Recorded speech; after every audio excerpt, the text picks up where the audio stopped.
Hello, ఇదిగోండి వంకాయ టమాటా పచ్చడి. చూడండి అన్నీ కోసి పొయ్యి మీద వేస్తానండి, నూనెలో మగ్గనిస్తానండి. ఇవి మగ్గిపోయినాయి, చూడండి బాగా మగ్గిపోయింది. టమాటా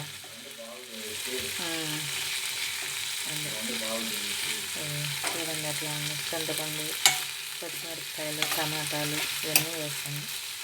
ఇవాళ ఇది రెసిపీ. ఇవన్నీ కోడిగుడ్లు వేసి ఇదిగోండి వంకాయ వేసాను. శుభ్రంగా తోకి చక్కగా చూడండి మెత్తగా అయిపోయింది. వంకాయ టమాటా అంతా మెత్తగా అయిపోయింది. బాగుంది.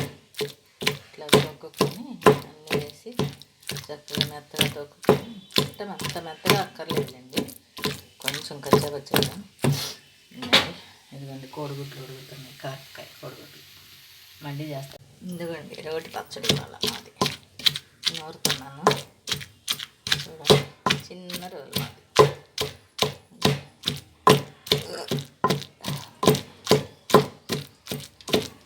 పచ్చిమిరపకాయలు వేసి ముందు కొద్దిగా మెత్తగా దంచుకుంటే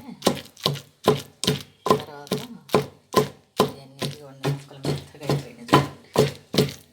దీనిలో చిన్నపాయలు ఇవన్నీ వేసుకొని దంచుకుంటే బాగుంటుంది.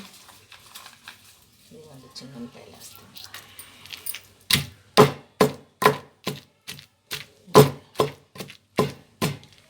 కొత్తిమీర కూడా ఇదిగోండి, కొత్తిమీర కూడా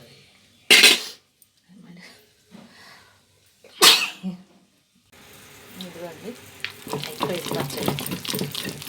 బాగుంది పచ్చడి, చాలా బాగుంది. అంతే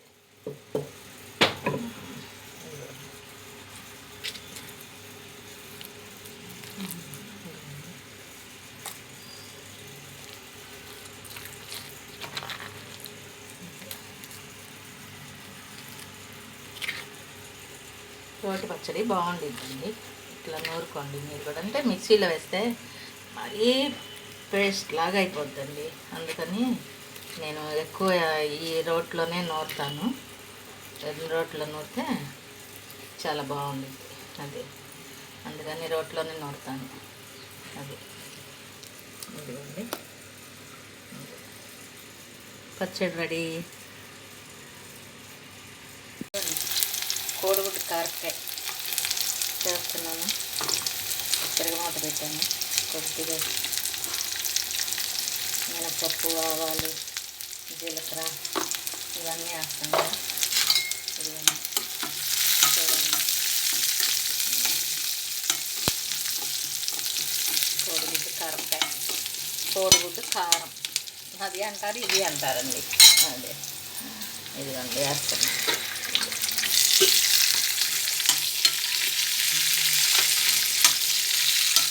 బాగా వేసుకొని చక్కగా కారం కలుపుకుంటే బాగుంటుందండి.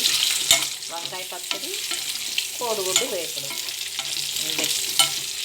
అదండి రెసిపీ ఇవాళ. అది ఇవన్నీ చక్కగా వేగినాయండి. వేగిన దానిలో చిన్నెల్లిపాయ కారం చల్లుకున్నామండి.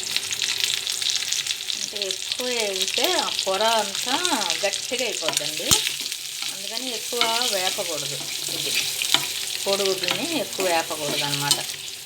ఆ పొర అంతా గట్టిగా అయిపోయి మనం కసాలాడిద్ది నవ్వులు తింటే, అందుకని ఎక్కువ వేయకూడదు అనమాట, వేపకూడదు అనమాట. అది చూడండి బాగుంది. ఈ కారం కూడా అన్నంలో కలుపుకుంటే చాలా బాగుండిద్దండి. ట్రై చేయండి మీరు కూడా. ఇదిగోండి కోడిగుడ్డు వేపుడు రెడీ. ఓకే.